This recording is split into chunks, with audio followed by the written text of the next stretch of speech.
Hello, आप सभी का इंग्लिश विद आरसी बाबा पर स्वागत है। पिछली वीडियो में स्टूडेंट्स हम आप लोगों को नॉमिनेटिव एब्सोल्यूट का अध्ययन कराया। आज हम लोग इस वीडियो में एक नई जोश और उमंग के साथ नाउन और फ्रेज इन पोजीशन का प्रयोग करके सिंपल सेंटेंस बनाने के लिए सीखेंगे। तो अगर आप मेरे चैनल पर नए हैं तो पहले आप मेरे चैनल को सब्सक्राइब कर लीजिए और अपने प्यारे दोस्तों को इसको शेयर करना मत भूलिएगा। और वीडियो देखने के बाद अगर आपको पसंद आई तो उसको लाइक जरूर कीजिएगा और कमेंट बॉक्स में आप कमेंट करके जरूर बताइएगा। इस वीडियो का जो डिस्क्रिप्शन बॉक्स है उसके नीचे आपको पिछली वीडियो का लिंक मैं दे रहा हूं। अगर आप उसको नहीं देखे हैं तो उसको आप ओपन करिएगा और पिछली वीडियो में जो आपको नॉमिनेटिव एब्सोल्यूट पढ़ाया गया है उसका विस्तृत अध्ययन आप कर सकते हैं। तो आइए हम आप लोगों को ले चलते हैं नाउन और फ्रेज इन पोजीशन की तरफ। कैसे हम नाउन और फ्रेज इन पोजीशन का प्रयोग करके एक सिंपल सेंटेंस का प्रयोग करते हैं, बनाते हैं। आइए इसको हम समझते हैं डिटेल में। पहले आपका हेडिंग है नाउन और फ्रेज इन अपोजिशन। नाउन मतलब होता है संज्ञा, फ्रेज मतलब वाक्यांश, इन अपोजिशन। अपोजिशन मतलब होता है बगल से बगल। अपोजिशन मतलब बगल से बगल, यूं कह रहे हैं साइड बाय साइड जो बोलते हैं आप लोग, साइड बाय साइड, बगल से बगल। जब हम किसी नाउन को कह रहा है, इसीलिए किसी नाउन या फ्रेज को उस नाउन के बगल में रखा जाता है। किस नाउन के बगल में रखा जाता है? जिसके बारे में वह बताता है। जो नाउन जिस नाउन के बारे में बताता है उसी के बगल में उस नाउन को या फ्रेज को रख दिया जाता है। और कैसे रखा जाता है उनको? उन्हें कह रहा है उसे दो अल्प विरामों के बीच में रखा जाता है। जो नाउन या फ्रेज आएगा उस नाउन के बगल उस नाउन को और फ्रेज को दो अल्प विराम के बीच में रखा जाएगा। इसको अभी हम एग्जाम्पल के माध्यम से अच्छी तरह से समझते हैं। अब आगे कह रहा है कि इस नियम को हम कब लागू करते हैं? इस नियम को हम तभी लागू करते हैं जब विभिन्न वाक्यों में दो ऐसे नाउन्स हों। और जो वाक्य होंगे उनमें दो ऐसे नाउन्स मिलेंगे आपको या फ्रेज मिलेंगे जो एक ही व्यक्ति, वस्तु या स्थान के बारे में आपको बताएंगे। तो ऐसे समय उनका प्रयोग अपोजिशन के रूप में होगा। अपोजिशन मतलब आप समझ गए, साइड बाय साइड, उनके बगल से बगल, उस नाउन के बगल से बगल में उसका प्रयोग होगा। किसका प्रयोग? उस नाउन का प्रयोग या फ्रेज का प्रयोग उस नाउन के बगल में होगा जिसके बारे में वह नाउन या फ्रेज बता रहा है। अब आप इसको ओरली नहीं समझ पा रहे हैं तो आइए हम आपको सेंटेंस की तरफ ले चलते हैं। तो देखिएगा, आप अगर इसका स्क्रीनशॉट लेना चाहते हैं तो ले लीजिए।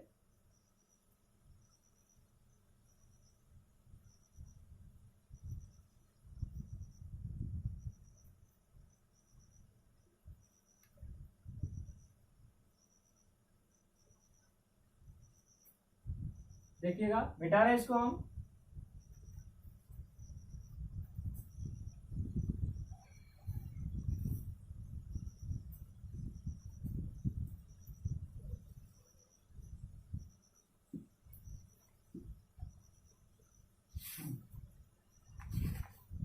देखिएगा,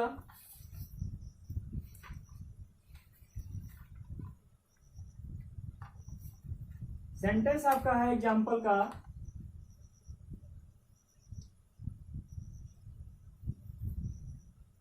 Ravi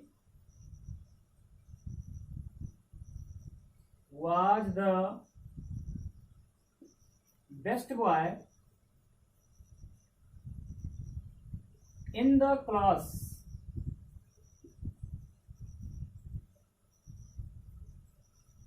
He was the monitor. He was the monitor. क्या कर रहा है? Ravi was the best boy in the class, मतलब कक्षा में रवि सबसे अच्छा लड़का है। ही वॉज द मॉनिटर, वह मॉनिटर था। वह क्या है? मॉनिटर है।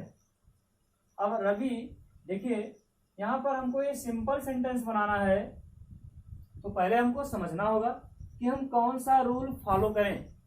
जो हम पिछले वीडियो में पढ़ चुके हैं उसका पहले हम अध्ययन बढ़िया से कर लेंगे।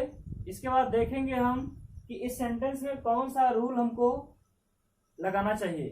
तो इसके लिए आपको क्या ध्यान देना होगा?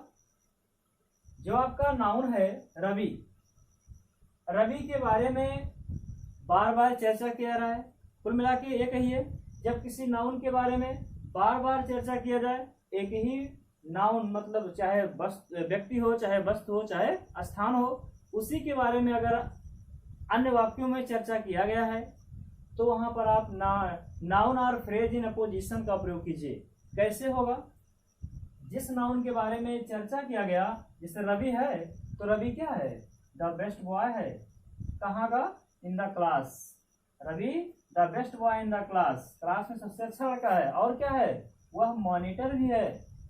अब रवि, तो बात क्या आती है कि उस नाउन के बगल नाउन को रखिए या फ्रेज को लिखिए। तो मेन संज्ञा आपका कौन है? सब्जेक्ट आपका रवि है, तो आप रवि को लिख लीजिए, रवि कामा लगा दीजिए। बात यही तो पहले बताएगी आपको कि इसको दो अल्प विरामों के बीच में रखा जाता है। रवि क्या है? मॉनिटर। रवि जो मॉनिटर है, मॉनिटर मतलब कक्षा नायक, कक्षा का अगुआ। रवि द मॉनिटर जो है वो क्या है? The best boy in the class. अब आप हेल्पिंग वर्ब लास्ट में यूज करेंगे। Was the best boy in the class. ये आपका सिंपल सेंटेंस बन गया। देखिए मेन नाउन आपका रवि था, इसको हम लिख लिए। अब यहाँ रवि के बारे में दूसरा नाउन कौन सा है? द मॉनिटर, तो इसको इसके बगल रख लिए। अब इसके बारे में और क्या बताया जा रहा है कि द बेस्ट बॉय है इन the class, was the best boy in the class. इसको आप नोट कर लीजिए या स्क्रीनशॉट ले लीजिए।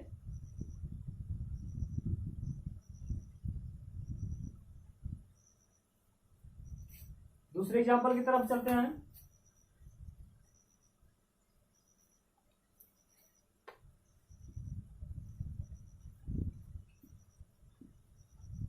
देखिएगा, कह रहा है इसे, वाक्य है टैगोर वाज ए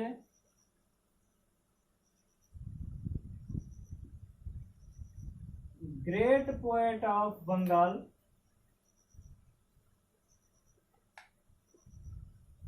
इसी में दूसरा सेंटेंस है, ही रोट द गीतांजलि।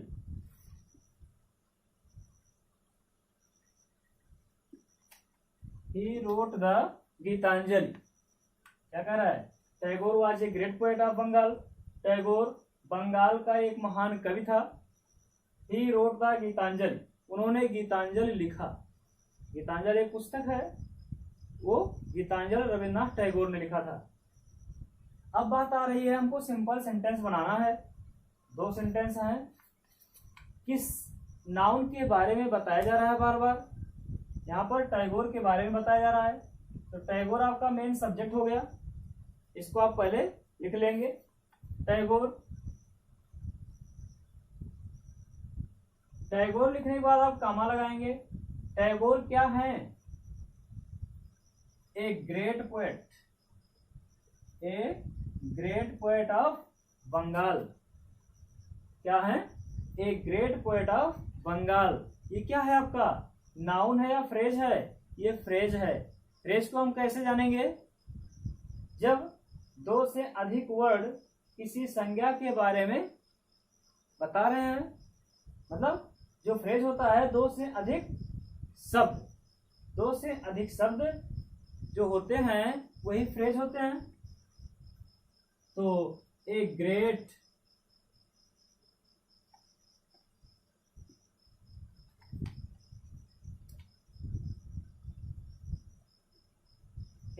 क्या है?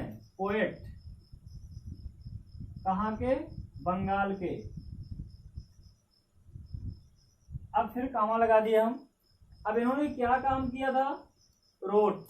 लास्ट में जो क्रिया कर रहे हैं उसको आप लास्ट में ऐड कर देंगे। Wrote the Gitanjali, wrote the Gitanjali. ये क्या कह रहा है? Tagore a great poet of Bengal wrote the Gitanjali. Note कर लीजिए इसको।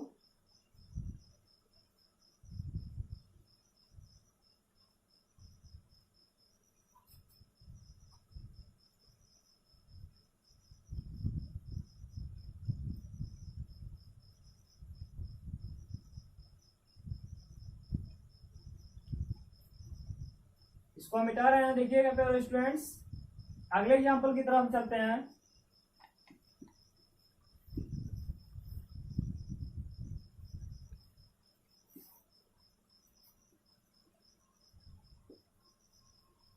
Doctor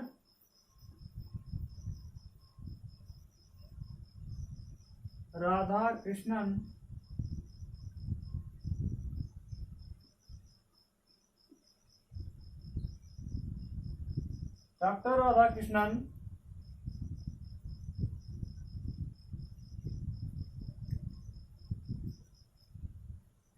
was the president of India,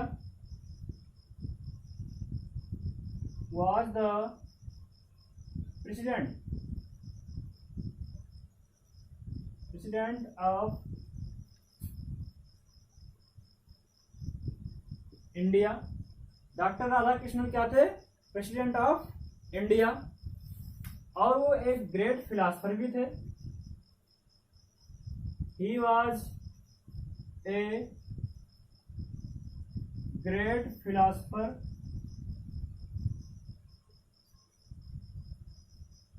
he was a great philosopher.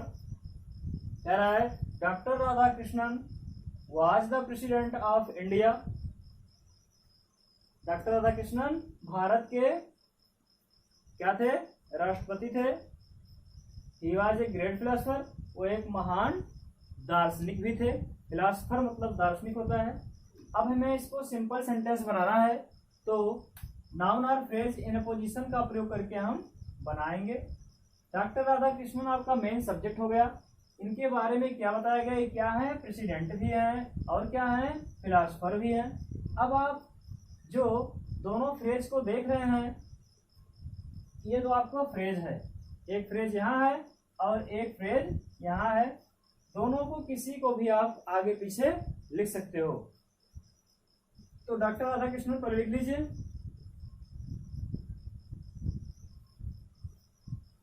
Doctor Radha Krishnan कामा लगाएंगे। क्या थे? The president of India.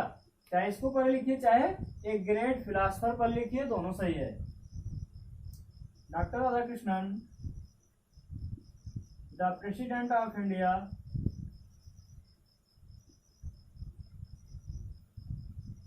The president of India. फिर कामा लगा दीजिए। इसके बाद लास्ट वाले सेंटेंस को, मतलब सेंटेंस में जो लास्ट आप ऐड करेंगे फ्रेज या नाउन को, फ्रेज को, वो आप हेल्पिंग वर्ब या मेन वर्ब के साथ ही ऐड करना है आपको। वाज, यहां लिखिए वाज ए ग्रेट फिलोसोफर।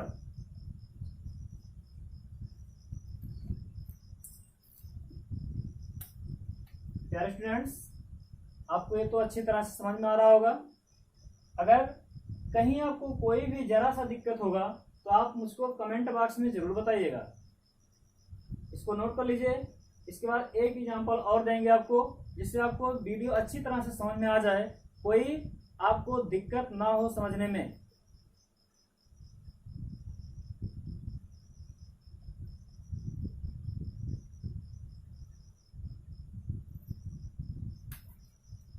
मिटा रहे हैं इसको।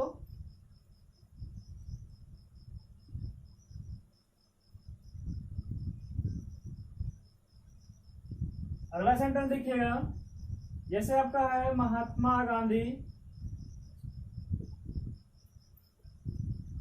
Mahatma Gandhi was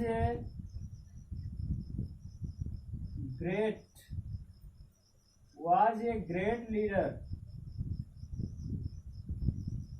of India,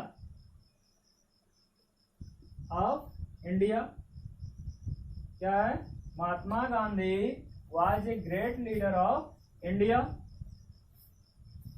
He was, Mahatma Gandhi और क्या थे, महात्मा गांधी अपने भारत के क्या कहे जाते हैं, राष्ट्रपिता कहे जाते हैं। तो ही कर दीजिए, he is called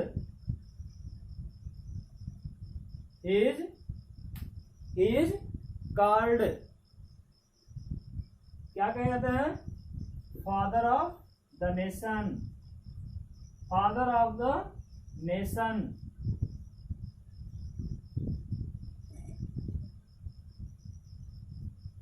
father of the nation,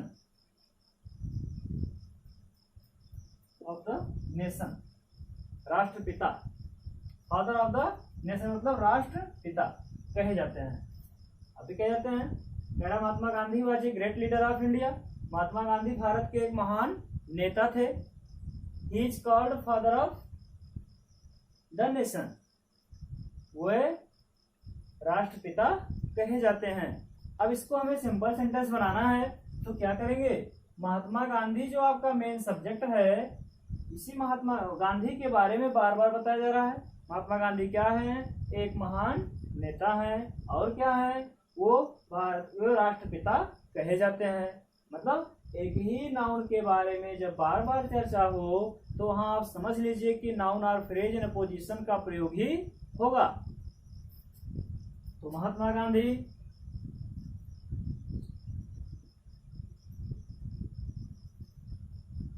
Mahatma Gandhi कामा लगा दीजिए, क्या है, a great leader of India या ग्रेट इंडियन लीडर भी जैसा सेंटेंस होगा। ए ग्रेट, अब चाहे आप ए ग्रेट लीडर ऑफ इंडिया लिखिए और चाहे फादर ऑफ द नेशन लिखिए, दोनों सही है। ए ग्रेट, अभी आपको हम दोनों तरह के सेंटेंस को करके बता रहे हैं। ग्रेट लीडर ऑफ इंडिया कामा, अब लास्ट वाले वाक्य को हेल्पिंग वर्ब या मेन वर्ब के साथ हम ऐड कर देंगे। यहाँ पर हेल्पिंग वर्ब लगा हुआ है तो उसको लगा देंगे, is called father of the nation.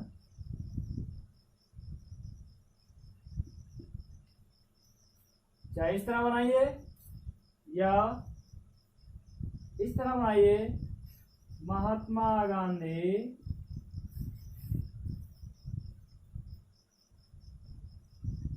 Comma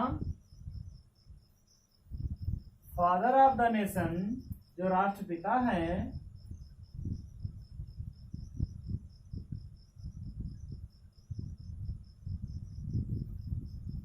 father, इसको आप इस्तेमाल में ही कर सकते हैं, कोई जरूरी नहीं है। फादर ऑफ द नेशन कामा, अब आप जिस फ्रेज या नाउन को लास्ट में लिख रहे हो, उसके साथ वाली हेल्पिंग वर्ब का प्रयोग करेंगे। अगर लास्ट वाले का प्रयोग कर रहे हैं लास्ट में, तो उसके साथ जो वर्ब या हेल्पिंग वर्ब है उसको जोड़ेंगे। अगर इसके पहले वाले का कर रहे हैं तो उसके साथ जो हेल्पिंग वर्ब लगा हुआ है या मेन वर्ब है उसको आप ऐड करेंगे। Was a great leader of India. इसका स्क्रीनशॉट ले लीजिए स्टूडेंट्स। आपको ये वीडियो कैसी लगी? अगर आपको वीडियो अच्छी लगी हो तो आप इसको लाइक कर दीजिए, अपने दोस्तों को शेयर करना मत भूलिएगा, और पिछली वीडियो का लिंक हम इस डिस्क्रिप्शन बॉक्स में दे रहे हैं। अगर आप उसको नहीं देखे हैं तो आप उसको देख सकते हैं।